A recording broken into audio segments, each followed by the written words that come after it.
ছাত্র জনতার অভ্যুত্থানে সরকার পতনের পর হত্যা মামলায় একের পর এক গ্রেফতার হচ্ছেন এমপি মন্ত্রী সহ আওয়ামী লীগ নেতারা। এমনকি পুলিশের ঊর্ধ্বতন কর্মকর্তারাও গ্রেফতার হচ্ছেন। কেউ বিমানবন্দর, কেউ বা সীমান্ত দিয়ে পালানোর সময় আটক হয়েছেন আইন শৃঙ্খলা বাহিনীর হাতে।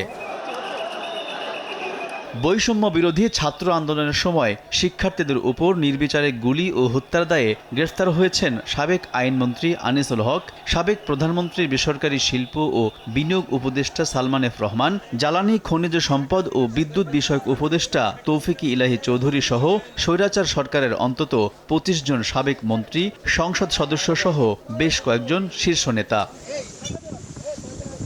এবার র্যাবের হাতে গ্রেফতার হলেন সাবেক জনপ্রশাসন মন্ত্রী ফরহাদ হোসেন। শনিবার দিবাগত রাতে রাজধানীর ইস্কাটন এলাকা থেকে তাকে গ্রেফতার করা হয়। গত ৫ আগস্ট বৈষম্য বিরোধী ছাত্র আন্দোলন চলাকালে ছাত্র জনতার উপর গুলিবর্ষণ ও হত্যার ঘটনায় ফরহাদ হোসেনকে গ্রেফতার করা হয়েছে বলে জানায় র্যাব।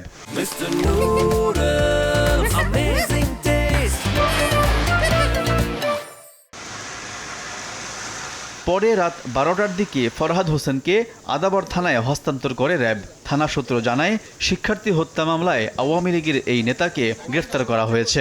এছাড়া নিজ জেলা মেহেরপুরেও ৩টি হত্যা মামলা হয়েছে ফরহাদ হোসেনের বিরুদ্ধে। আদাবর থানায় হস্তান্তরের পর ফরহাদ হোসেনকে নেওয়া হয় ডিবি কার্যালয়ে। এদিকে বরিশাল ২ আসনের সাবেক সংসদ সদস্য ও ছাত্রলীগের কেন্দ্রীয় কমিটির সাবেক সভাপতি শাহে আলম তালুকদারকে মারধরের পর থানায় দেওয়ার অভিযোগ পাওয়া গেছে। শনিবার রাত ৮:৩০টার দিকে এই ঘটনা ঘটে।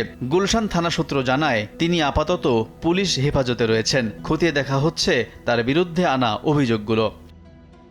এর আগে গেল বুধবার শাহে আলম সহ ১৪ জনের নামে মারধর, হত্যাচেষ্টা, চাঁদাবাজি সহ বিভিন্ন অভিযোগে বরিশালে মামলা করেছেন সৈয়দ আতিকুর রহমান নামে এক বীর মুক্তিযোদ্ধার ছেলে।